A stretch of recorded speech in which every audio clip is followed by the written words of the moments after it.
Seigneur, ta parole est grande, elle demeure à jamais.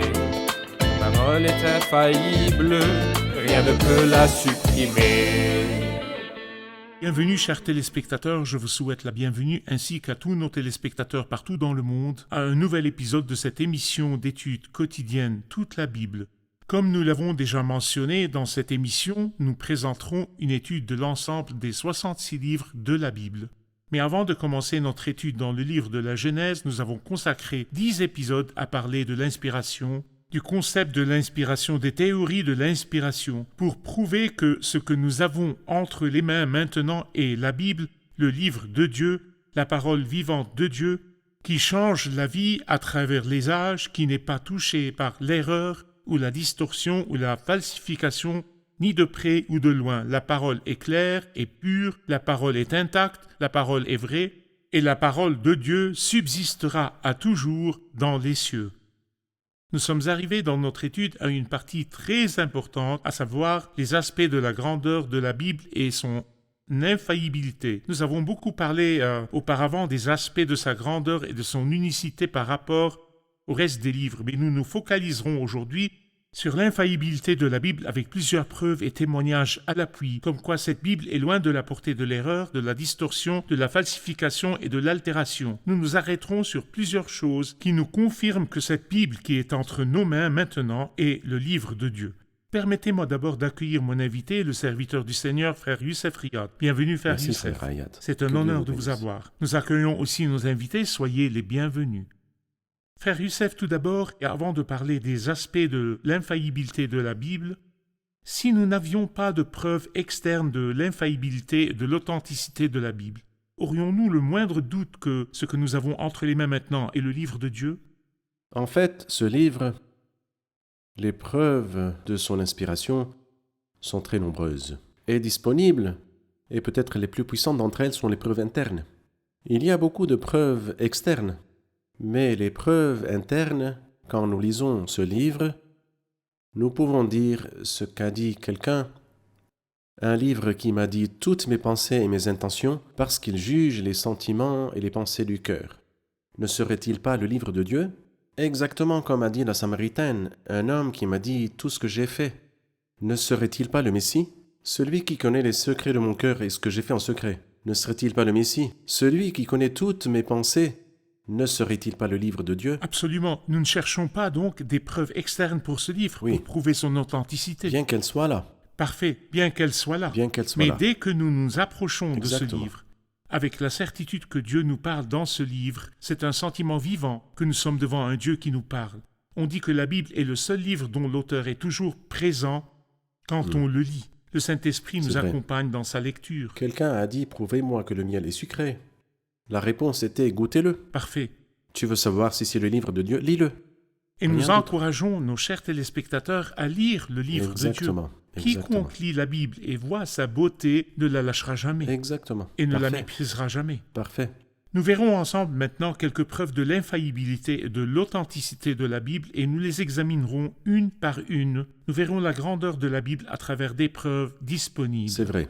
Nous présenterons quelques preuves de l'infaillibilité de la Bible. Pas toutes les preuves. Par exemple, l'unité de son sujet, Christ et son œuvre. L'authenticité de ses prophéties, environ 10 385 prophéties. Le nombre de ses manuscrits, environ ou plus de 24 600 manuscrits. Les témoignages de l'histoire et de l'archéologie, sa forte influence. Pourriez-vous commenter l'unité de son sujet, surtout le sujet de sacrifice et de rédemption dans la Bible, comme nous le voyons? Nous savons que le Christ est venu lorsque le moment est vraiment venu. Il est venu pour mourir, être sacrifié, pour être pendu à la croix. Beaucoup de gens rejettent cette pensée. Et ma réponse est la suivante. Cette pensée est-elle étrangère à la Bible? N'est-elle pas au cœur même de la Torah qui est entre les mains des Juifs qui ont crucifié le Christ? Alors si c'est le cas, cela réfute complètement l'accusation qui dit que ce livre est falsifié ou déformé, ou qu'on y a ajouté ou retranché. Est-ce que le sacrifice occupe une place prééminente et claire dans la Bible, dans tous ces livres? Absolument. La réponse est oui. Par exemple, le sacrifice du jardin d'Éden dans Genèse 3, lorsque Dieu fit à Adam et à sa femme des habits de peau. D'où sont venus les habits de peau? D'un sacrifice. Et dans Genèse 4, Dieu a accepté Abel et son offrande et son sacrifice, car c'était un sacrifice animal. Parfait. Et il n'a pas accepté l'offrande de Caïn. Qui fit une offrande des premiers-nés de son troupeau et de leur graisse. Parfait. Parfait. Si nous avançons un peu, nous arrivons à Genèse 8. Noé a sacrifié, et là il nous parle de lui, et Abraham aussi. Et en fait, l'histoire d'Abraham est merveilleuse, car elle nous montre non seulement l'amour et l'altruisme, mais aussi la rédemption et la substitution. Dieu n'a pas dit à Abraham, tu as passé l'examen, prends ton fils et rentre chez toi en paix. Mais il lui a dit d'offrir le bélier à la place de son fils. Et de là, nous comprenons que Dieu accepte la substitution. Et c'est quelque chose au cœur même de la foi chrétienne. Sinon, il n'y aurait pas été nécessaire que le Christ meure et que Dieu accepte la substitution. Genèse 22. Et quand nous arrivons à l'esclavage du peuple dans le pays d'Égypte, qu'est-ce qui les ferait sortir du pays d'Égypte ? Dieu a fait des merveilles, des miracles et a infligé des fléaux sévères aux Égyptiens. Mais ce n'est pas ça qui les a fait sortir. Du sang a dû être versé et appliqué sur le linteau et les 2 poteaux des portes. Dieu a dit « Je verrai le sang et je passerai par-dessus vous ». Nous voyons l'importance du sang dans le salut. C'est ce que nous voyons quand nous arrivons au Lévitique. Tout ce livre est un livre de sacrifice. Mais le jour que la Bible appelle le grand jour des expiations dans Lévitique 16, quand le grand prêtre entre avec du sang pour faire l'expiation pour lui, le grand prêtre, et pour le peuple aussi. C'est ce que nous voyons dans Lévitique 16. Et quand nous arrivons à Ésaïe, nous trouverons un merveilleux chapitre, Le unique chapitre dans de sa l'agneau. splendeur. Quelqu'un a dit qu'Ésaïe nous parle comme s'il était un témoin oculaire de ce qui se passe au calvaire sur la croix. Et Ésaïe l'a écrit 700 ans avant Jésus-Christ. Et quand nous arrivons à Jean 1, le Baptiste a témoigné en disant « Voici l'agneau de Dieu ». Quand nous arrivons au livre de l'Apocalypse, qui est le dernier livre de la Bible, et que certains ont appelé le livre de l'agneau, car l'agneau est mentionné dans le livre de l'Apocalypse à peu près 28 fois, ou 4 fois 7.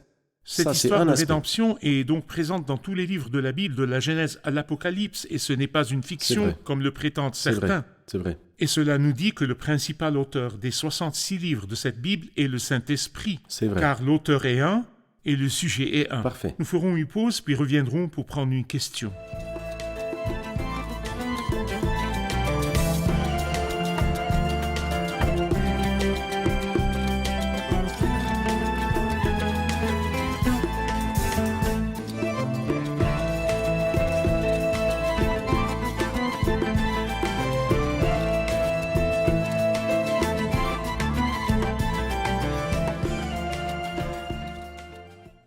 Quelqu'un pourrait demander que veut dire infaillibilité dans la Bible. Frère Youssef, que veut dire l'infaillibilité de la Bible? Pourquoi disons-nous que la Bible est infaillible? Je crois que cela signifie que rien n'y est ajouté ni retranché. Et cela me rappelle que les Juifs renient la croix. Si c'était donc une affaire de tricher et d'ajouter et de retrancher et de falsifier, je crois que la première chose qu'ils auraient faite serait d'enlever de la parole de Dieu toute allusion qui pourrait mener à la croix. C'est vrai. Eux, ils attendent que le Messie règne et les fasse maître du monde. Ils voulaient un Christ sur mesure, non pas le Christ de la Bible. Ils voulaient un Christ à leur goût. Bon, enlevez donc de la Bible qui est entre vos mains, de la Torah qui est entre vos mains, des prophètes entre vos mains. Enlevez-en tout ce qui fait allusion à la croix du Christ. Et soyez alors tranquilles. Non, mais ils tenaient tellement à chaque lettre dans la Bible sainte. Quand nous voyons que l'Ancien Testament parle de la croix du Christ et de la rédemption du Christ, dans l'Ancien Testament, peut-être pas moins que dans le Nouveau Testament, d'une façon très claire. Alors cela nous affirme que personne n'a manipulé ni falsifié ce livre, que son sujet est vrai parce qu'il est dans l'Ancien Testament et dans le Nouveau Testament, entre les mains des Juifs et les mains de l'Église. C'est ce que veut dire l'infaillibilité de la Bible. Aucune altération ne l'a touchée, Oui. ni suppression, ni ajout, Oui. ni de près, ni de loin. C'est ce que j'ai pu comprendre par le mot infaillibilité. Parfait. Ce que j'ai pu comprendre. Parfait, parfait. Nous avons parlé avant la pause des aspects de l'infaillibilité de la Bible, le premier étant le sujet du sacrifice dans toute la Bible. Mais nous verrons ensemble maintenant un autre aspect de l'infaillibilité de la Bible, à savoir l'authenticité de ces prophéties. La Bible contient 10 385 prophéties, dont 333 prophéties sur le Christ. On dit que la probabilité de l'accomplissement de 48 d'entre elles dans la vie d'une seule personne est de 1 divisé par 1 suivi de 181 zéros. Cela veut dire une très faible une probabilité. impossibilité. Impossibilité, exactement. Et cela nous dit comment ces prophéties peuvent s'accomplir dans la vie d'une seule personne. vrai. Expliquez-nous, frère Youssef, les prophéties de la Bible comme preuve de son authenticité et de son infaillibilité. Et surtout, celles qui concernent Christ, sa naissance, son lieu de naissance, son nom à la naissance, ses souffrances et sa résurrection. Expliquez-nous ce beau plan. Peut-être que le livre le plus clair qui nous parle du Christ et des prophéties à son sujet, le livre d'Ésaïe, que certains ont appelé le prophète évangélique. Pourquoi l'ont-ils appelé évangélique? Parce qu'il nous dit des choses très claires sur le Christ. Mais je n'oublierai pas de dire que des centaines d'années avant le prophète évangélique, la plus ancienne prophétie sur le Christ fut mentionnée dans Genèse 3,15. Je mettrai inimitié entre toi et la femme. Ce sont les paroles de Dieu au serpent, à Satan dans le jardin d'Éden. Entre ta prospérité et la sienne. Celle-ci t'écrasera la tête et tu lui blesseras le talon. La conclusion, c'est que la prospérité de la femme écrasera la tête du serpent. C'est une allusion à la croix. Après cela, nous lisons beaucoup de prophéties avant d'arriver à Ésaïe. Ésaïe a à peu près couvert toute la vie du Christ depuis sa naissance virginale. Et le mot « postérité de la femme » dans Genèse 3,15 signifie, sous un certain angle, qu'il est né d'une vierge sans semence d'homme. Alors le Christ est né de la Vierge. Ésaïe 7,14. Puis, il a commencé son ministère en Galilée. Ésaïe 9. Puis son ministère était caractérisé par les miracles surnaturels. Ésaïe 35. Les yeux des aveugles seront ouverts et les oreilles des sourds seront débouchées. Et puis, la merveilleuse perfection morale en Ésaïe 42. Voici mon serviteur, celui que je soutiendrai, que j'ai choisi, qui a toute mon approbation, qu'il ne criera point, n'élèvera point la voix et ne la fera point entendre dans les rues. Bien sûr, après cela, nous trouverons ses souffrances sur la croix, Ésaïe 53, et sa résurrection dans Ésaïe 53 aussi. Son ascension vers la gloire. Mon serviteur prospérera, il s'élèvera bien haut. Oui, il parle de beaucoup d'aspects, des aspects innombrables dans la vie du Christ, le prophète évangélique, et toutes se sont accomplies avec précision dans la personne du Christ. Bien sûr, et pas seulement Ésaïe, mais la plupart des prophéties de l'Ancien Testament ont parlé de la venue du Christ et des souffrances du Christ. Par exemple, la naissance virginale dans Ésaïe 7,14. Mais chose étrange, où naîtra-t-il? Il naîtra à Bethléem. Nous le dit dans Michée 5,2 qu'il naîtra à Bethléem. Osée nous dit qu'il viendra en Égypte. Osée 11. Mais son entrée à Jérusalem, Zacharie 9,9. Sa mort sur la croix, Psaume 22. Ils ont percé mes mains et mes pieds. Sa résurrection, Psaume 16. Zacharie aussi nous a dit le prix pour lequel le Christ sera vendu. 30 pièces d'argent dans Zacharie 11. C'est-à-dire tous les détails, grands et petits. Dans les dernières 24 heures de la vie du Christ, au moins 24 prophéties se sont accomplies. Comment pourrait-elle s'accomplir par coïncidence dans une seule personne? Ce n'est pas une coïncidence, il a été livré selon le dessein arrêté et selon la prescience de Dieu. Le prophète évangélique Ésaïe 7,14 a parlé de la naissance virginale du Christ. Oui. Et vous avez lié la naissance virginale à cette référence dans Genèse 3,15 comme étant la postérité de la femme. C'est vrai.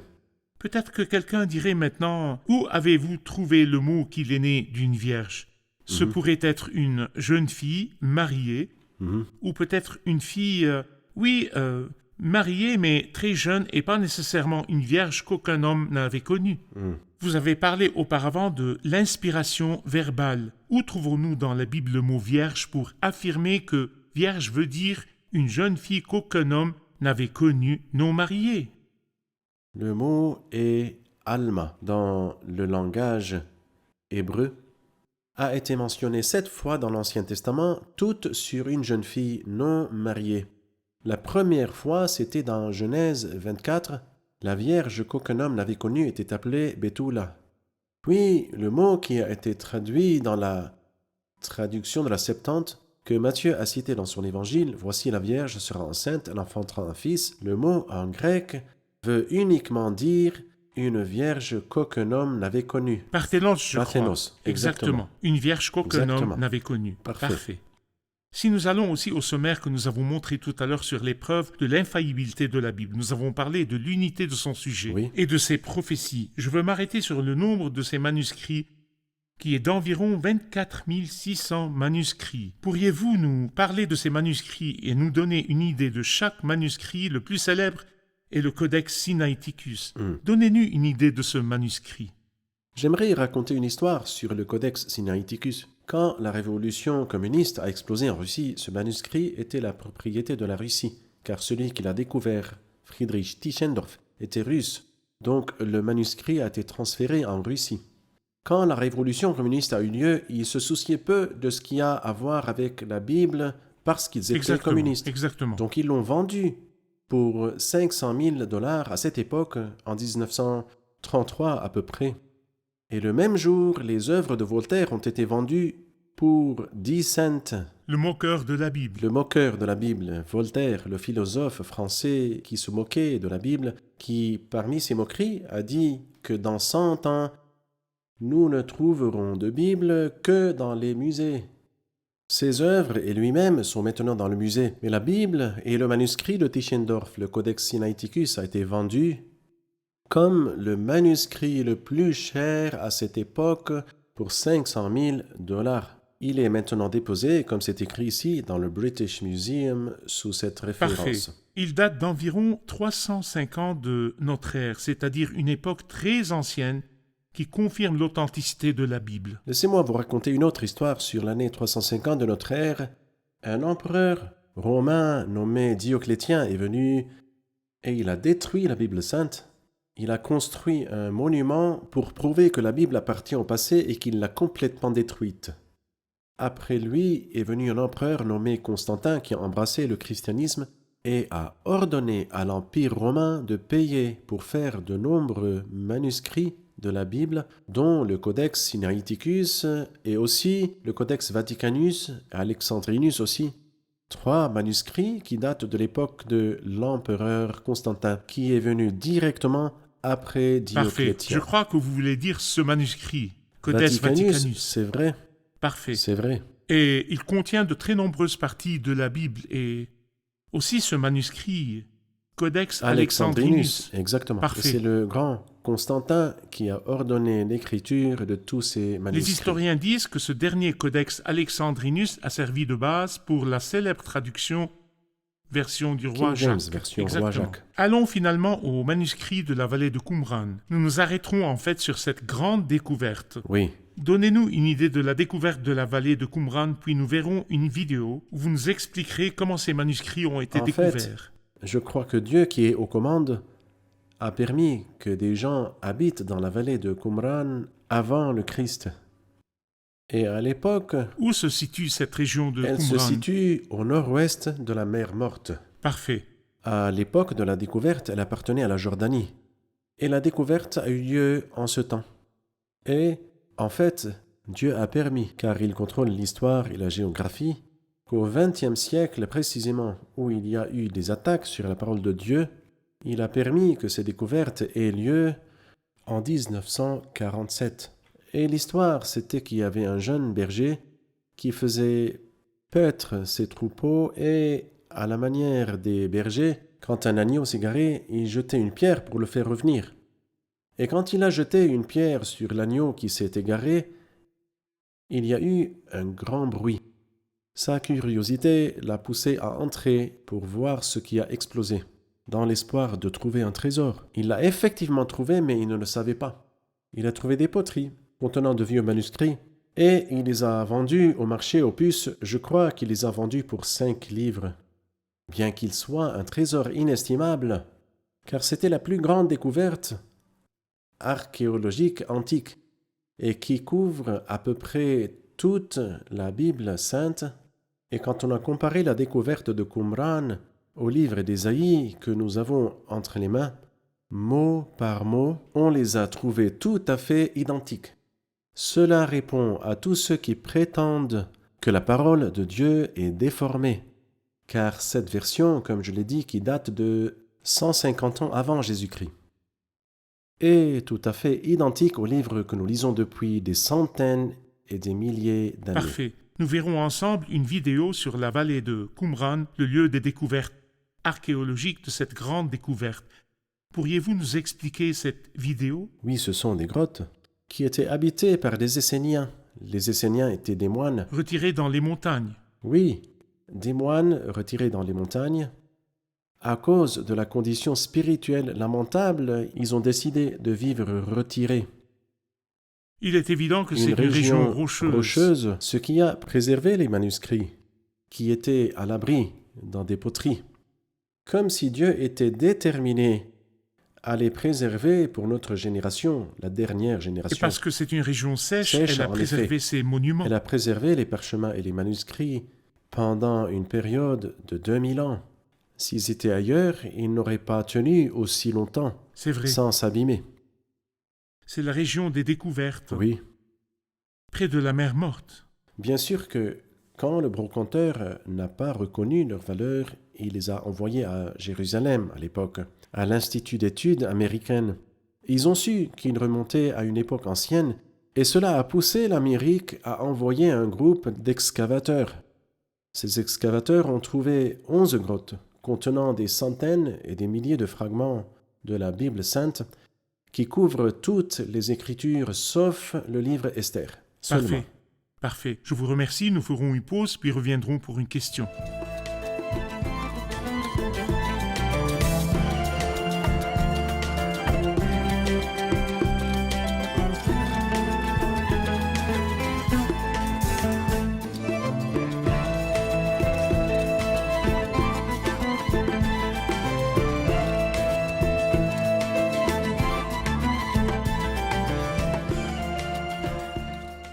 Nous avons compris que la Bible n'a pas été écrite en une fois, que ce n'est pas un seul livre. Comment pouvons-nous être sûrs que ces livres que nous avons sont les seuls livres inspirés de Dieu? Pourquoi n'y aurait-il pas d'autres livres? Frère Youssef a dit que le livre d'Esther ne se trouvait pas dans ses manuscrits. Comment avons-nous su que le livre d'Esther faisait partie de la Oui, Bible? le livre d'Esther ne se trouvait pas dans les manuscrits de Qumran, mais il se trouvait dans d'autres manuscrits. Comment pouvons-nous être sûrs, tous ceux qui ont écrit, comment pouvaient-ils être sûrs que le livre qui est avant eux était inspiré de Dieu? Cherchons la canonicité des livres à l'intérieur des livres. Il y a bien sûr une canonicité en dehors des livres établie par les érudits de la Bible, mais prenons la canonicité de l'intérieur des livres. Plusieurs livres font référence les uns aux autres. Par exemple, Samuel, dans le chapitre 12 de 1 Samuel, fait référence au livre des juges. C'est vrai. Bon. Ésaïe fait référence à la prophétie de Michée. Exactement. Jérémie, Ésaïe 2, Michée 4. c'est vrai. Jérémie fait référence à la prophétie de Michée. Il dit que Michée de Moréchet a dit ceci et cela et personne. Donc, le livre de Jérémie fait référence à la prophétie de Michée de Moréchet. C'est vrai. Par exemple, Daniel fait référence à la prophétie de Jérémie. Je me suis aperçu dans les livres que le nombre d'années indiqué au prophète Jérémie. Si nous prenons le Nouveau Testament, le Christ et l'apôtre Paul font référence à Isaïe. Si nous arrivons à la deuxième épître de Pierre, elle fait référence à notre bien-aimé frère Paul, vous l'a aussi écrit, c'est-à-dire l'épître aux Hébreux. Les livres font donc référence les uns aux autres. Nous trouvons cela quand nous prenons par exemple la première épître à Timothée 5, verset 19, car l'Écriture dit, et il cite une prophétie, une référence de Deutéronome 25 et de Luc 10. Et les deux ensemble, il les appelle « l'Écriture dit » et il cite une prophétie de Moïse. Et il fait référence aussi à Luc, le médecin bien-aimé. C'est vrai. Nous sommes là devant une canonicité interne. En fait, la canonicité interne est plus précise que Oui. toute autre chose. Les gens disent c'est Exactement. un livre canonique ou non canonique, car les Écritures ont une canonicité interne. Et la canonicité des livres s'est établie dès qu'ils étaient écrits, sans Exactement. avoir besoin d'un concile qui vienne nous dire par après si le livre est Dès canonique ou qu'il non. était écrit, il était immédiatement diffusé parmi le peuple de Dieu comme étant la parole de Dieu et l'inspiration de Dieu. Immédiatement. C'est vrai. Rappelons-nous que le livre d'Ésaïe a été la cause du changement d'une grande personnalité. Et l'un des facteurs de canonicité aussi, c'est l'influence de C'est ces vrai, livres C'est vrai. dans le cœur des gens et dans C'est le cœur vrai. des lecteurs. Parfait. Je vous remercie. Qu'en pensez-vous? Est-ce une réponse suffisante? En fait, je ne comprends pas très bien. Si nous tirons les preuves des références faites dans un livre à un autre, qu'en est-il des livres qui font référence à d'autres livres que nous ne considérons pas de la Bible? Par exemple, un livre dit « Le reste des actions de tel roi sont écrits dans tel ou tel livre qui n'existe pas dans la Bible ». Je ne comprends donc pas. D'accord. La simple référence d'un livre à un autre signifie-t-elle que cet autre livre est canonique, le livre du juste, par exemple? Non, je voulais dire que le livre était accepté par les croyants dès que ce livre était écrit. Mais s'il y a des livres qui ne sont pas inclus, je crois que leur absence dit très clairement qu'ils ne sont pas inspirés de C'est Dieu, vrai. parce qu'il ne les a pas préservés, alors que lui, il préserve sa parole. À toujours, ô Éternel, ta parole subsiste. Le fait qu'il ne soit pas avec nous aujourd'hui porte en soi la preuve qu'ils ne sont pas canoniques. Et nous ne disons certainement pas que c'est le seul facteur sur lequel se mesure non. la canonicité Non, des il y a livres. plusieurs Il y a facteurs. plusieurs facteurs Très dont nous nombreux. parlerons dans le texte. C'est Merci vrai. frère Youssef, nous sommes arrivés à la fin de l'épisode, nous allons réviser l'épisode avec nos invités. Qu'avons-nous retiré de cet épisode? Il y a une forte preuve de l'infaillibilité de la Bible, à savoir l'unité de son sujet, le sacrifice. Du début du livre de la Genèse, où il fit des habits de peau et les revêtit, jusqu'au livre de l'Apocalypse, nous le verrons comme l'agneau immolé. Parfait. En fait, pendant que nous parlions, je pensais à cette phrase « Guérissez-nous de la maladie de l'habitude des choses ». Maintenant, la Bible est facilement entre nos mains et peut-être que nous sommes habitués à la lire depuis notre enfance et nous sommes donc incapables de réaliser le fait qu'elle soit la parole de Dieu. Mais la Bible elle-même déclare en toute clarté qu'elle est la parole de Dieu. Si la parole de Dieu est vraiment entre nos mains, comment réagissons-nous à son égard? La Bible est le livre de Dieu avec des preuves externes comme les manuscrits répandus à plus de 24 000 exemplaires et des preuves internes comme l'authenticité de ces prophéties qui ont parlé de la personne du Christ dans sa naissance, souffrance et résurrection. La Bible est un grand Nous livre. sommes devant le livre de Dieu. Absolument. Merci, que Dieu vous bénisse. Merci frère Youssef, que Dieu vous Que Dieu bénisse. vous bénisse. Chers téléspectateurs, nous sommes devant le livre de Dieu qui a la même grandeur de Dieu, car Dieu a magnifié sa parole selon la grandeur qui convient à son nom. Nous nous inclinons devant ce livre parce qu'il est la parole vivante de Dieu. Et quand nous nous inclinons devant lui avec respect, le Saint-Esprit ne tardera pas à révéler sa grandeur devant nos yeux, et nous nous prosternerons à nouveau devant ce livre. Et l'ennemi ne peut pas venir pour remettre en question les paroles authentiques de Dieu tant que nous aurons le sentiment de petitesse devant ce livre et l'esprit du disciple devant ce livre.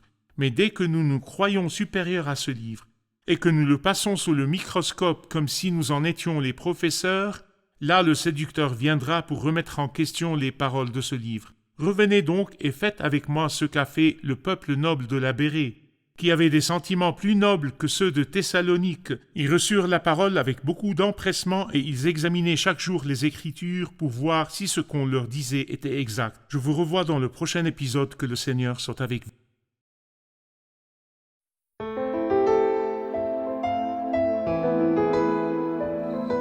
Seigneur, ta parole est grande, elle demeure à jamais. Ta parole est infaillible, rien ne peut la supprimer.